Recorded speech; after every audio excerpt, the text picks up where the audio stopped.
Okay, so I'm here with both Guthrie Hartford and Ray Worthley. I hope I pronounced that correctly. Correct. He's one of the lead actors in Graveyard Gang, writer, director, producer, film, both nominated at the sir. Film Festival. That's what they tell me. Thank you, thank you. Thank you. Okay, so Guthrie, it's your baby. What's the film about? So The Graveyard Gang is a coming-of-age dramedy. I like to call it a slice-of-life kind of movie. I love dramedy. You've had me at that. I love it, dramedy is my favorite genre. Okay. It's all I write, essentially. I'm a one-trick pony.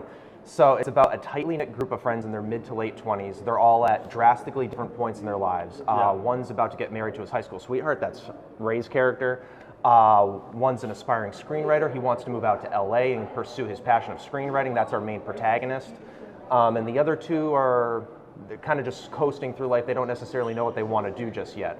So when the main protagonist, Dallin, our aspiring screenwriter, meets the new and kind of eccentric girl at work, where they work, things start to go a little haywire. She veers him off course from his ambitious path to become a screenwriter.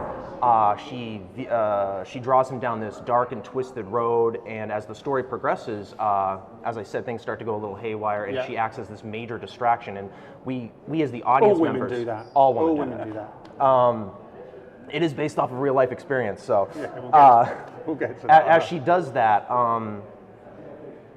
As I say, she veers him off course from his ambitious path.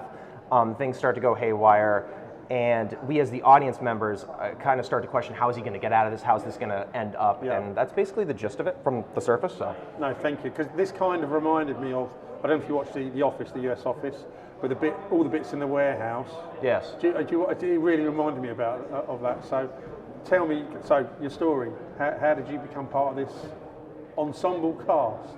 So I had met Guthrie. We were both going to school together at Mount Wachusett Community College, and we had just kind of met through a mutual friend and got to talking, and then he had reached out to me years before, probably I want to say almost 8 years before we did Graveyard Gang. Yeah, probably. With another small project that he wanted help with. It was a short that he had called The Devil's Demise. Yeah. And he needed help. He needed somebody. Honestly, I was just an extra. I had no speaking lines. And he actually, more so I think, needed me because he was looking, there was a location that I kind of... The word's desperate. Yeah. I was desperate. Had no money. He was looking for a location, and I happened to have kind of an in to get to use the location that he was looking for. So I said, yeah, sure, absolutely, come on down, we'll figure it out. And because of that, he gave me this non-speaking role, and then from there, he's just kind of thrown me in all of his projects. Right. He's been in every single one of my films. No, it works really well. And this is, in all seriousness, this is based on your experience. I mean, this is based off my experience as a blue-collar worker. Yeah. We filmed in the newspaper plant where I actually worked. Yeah. So, yes. So how much of that was brought into, a lot of it, I guess. Some situations for sure. and... Yeah, no, I take just little events or episodes or incidents in my life, and I kind of just put a dramatic twist on them, and I write about it. And I listen to how people talk, where I work, and it's an eclectic mix of distinct voices, and it really sticks, And can you give us a flavour on, again, all joking aside, you pulled all these people together, which obviously helped save money. And can you just give us an idea of what was involved in that? Because you needed to keep this a really tight budget. And of course, how did you achieve it? Was it literally bringing everyone in that you knew? Yeah, no, calling in favours? I'm really an advocate for casting friends and friends of friends just to save money because I'm poor and don't have money. And this was not even crowdfunded. This was made on $5,000 US, which is dirt cheap. Yeah. Some people in Hollywood wouldn't even call that lunch. It might be appetizers. Yeah. So, as I said, I'm just a big advocate for just casting people that I know, people that are willing to work for me for free and just use it as a resume builder, potentially. Some of them are actually aspiring actors. Yeah. Some of them are just my friends, like Ray, who is actually a great actor. So it works out like that. So. And we should point out, even the designer, so I really like this pastel. This is all through you, isn't it? Yeah. Oh, are you talking about the overall design? Well, just the whole look of the film, but the design of this is sure. all, this is part and parcel of everything you do, I guess. Yeah. Stephen and I are graphic designers out of shot over there. We were blown away by that. We saw it. It was like, how is this going to be? But we got it straight away because it was really decent design. Yeah. So actually, you've made it look really good considering it's such a low budget film. Right. Well, that's atypical of what you've done with the project. That's thanks to our DP Ben Cassiani, who did an excellent job just photographing the whole movie, capturing all the great angles in the newspaper plant and all the colors and really bringing those out. And I do want to briefly talk about the art. The artwork Really great. was actually done by a guy named Bill Tyers. He was my former boss at this newspaper plant. He was an artist. So Wow. I told him about the movie, and that's how I got permission or consent to film there. I was like, Bill, can I come in, do my thing, blah, blah, blah. I'll toss you the script. You can read the script. He was a big movie guy anyway, so. And Not too much persuasion with it, thankfully. right, yeah.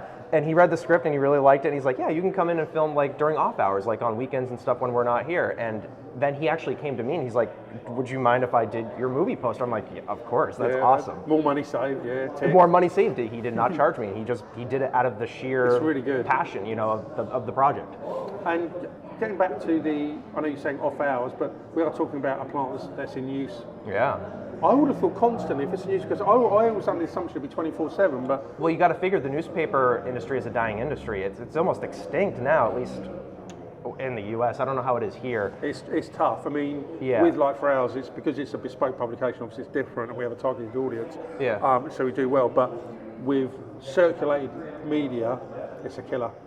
You know, all of them are dropping like stones. Circulation has dropped significantly. Yeah. Even when I started working there not 10 years ago, when I was 18 years old, I started working in this newspaper plant, and I stopped working there when I was 28 years old. I worked there for about 10 years, and the circulation from the time I started to the time I stopped, it dropped. it's tanked. It tanked, absolutely tanked. So that's why the hours are so limited. So production runs from a certain time to, whatever. There's that small window, and then there's this huge time frame that it's not running, like on the weekends, and we were able to get in there during that time and do our thing and film. So did you know, because I suppose you knew the warehouse intimately, you'd worked there. Oh, yeah. So you knew inside out the shots you were going to get even before you went in? I was envisioning the movie before I even wrote the script. Right. I was working in there, I was listening to how people talk, I'm just like, oh, this would be perfect, this would be perfect. Yeah.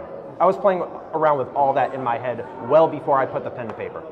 So tell us how, I mean, you've obviously got the role. Do you already know how you're going to play the role? How does that work? So, yeah, to a certain extent. When I had first actually read the script, and we've told the story a few times, I had considered telling him no, just because really?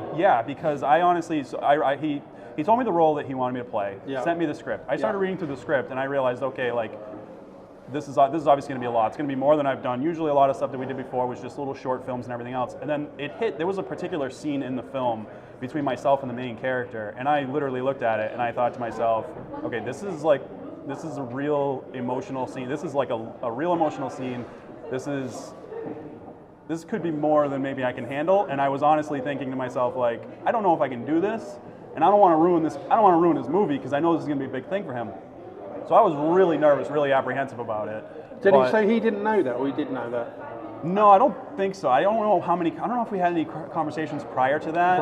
But So afterwards, absolutely. Afterwards, we talked I about that. told you him. sort of said, look, Because even he was yeah. surprised, because he was like, I can't believe you were so nervous to do that scene. He goes, because you absolutely nailed it. And I told him, I said, I was scared out of my mind. I said, especially going into it. It's as very to whether or not dialogue I could- heavy, that's why. Yeah. So, I mean, to that extent, it was very interesting, to me at least, and it was such a situation for me to step out of my comfort zone. Just not necessarily as an actor, but just as a person. Because like I've told him, I've told everybody else, I don't consider myself a professional actor. I'm not, But you must love it because you carried on doing it. yeah, well, the funny thing is has fun. what we've joked around about is the fact that I think the real reason he keeps calling me to be in all of his roles is because my rate is what he prefers, which is zero. Right. $0. Right, note to rate is cheap. Right. Yeah, exactly. And it just kind of works out that I somehow managed to put together and do what he's looking for me to do as far as the scenes and the He projects excels. that we're He's doing. great. So how do you make comedy funny to other people? Now, it's a bit of an odd question because something that would be funny to you, you may play it to someone else and they go, yeah, this is not working, because you've got to make sure it's... In fact, I remember speaking to filmmakers about this before, and they said, look, the problem is, even in the US, you tell a joke in New York, people in, I don't know, in North Carolina are not going to find it funny, right? So how do you keep that pizzazz about it? That's a really good point, because I'm just gonna talk about this. Like, this film has faced a lot of rejection in the U.S. Yeah. Like a lot of rejection, Yeah. like an embarrassingly amount of rejection. So I was really enthralled or really excited when you guys selected it, because I'm like, maybe their humor is just different, or maybe they actually appreciate this humor. whereas the humor is not so much appreciated in certain parts of the U.S. But we were selected throughout Massachusetts, so it's hard to really gauge that. And I'm not actively thinking about that when I write the story. I just want to tell a story. Yeah. You know what I mean? I'm just going to write what I know, and that's either going to translate well or it's not. And I think part of that too is, and something he hadn't really talked about, when we were filming and we were shooting, he allowed a lot of kind of freedom and liberty with the actors and with the cast in regards to if a particular line or a particular exchange between characters didn't feel natural and wasn't working the way that maybe he had written it on the page, he allowed us the opportunity to, just kind of like free roll with it, try different ways, go different routes, use different words and things like that. And I think a lot of that helped the overall film itself in regards to it feeling a lot more natural and it feeling a lot more like we were having conversations with each other as opposed to just reciting lines off of a script. 100%. I gave them a lot of freedom to ad-lib, and I wanted to because the main actor, Adam Michael Kennedy, who plays Dallin, is an improv artist. Okay. So I was like, that's why I chose him, Yeah, because it's handy. I had worked with him previously, and I was like, he's really good at what he does, but I really like working with him because he stays true to my material while simultaneously making it his own. And what I mean by that is he'll say the lines as it's written on the page, but then he'll add that extra punch That at the little end that it spin, needs. yeah. And so does Ray, and so does Dave Schweitzer, and a lot of the scenes that you see them together in. And they just add the sprinkles on top. It's perfect. Brilliant. Guys, that is it. Cool. Thank you Thank very you so much. much. Thank you. Thank you. Thanks for having us.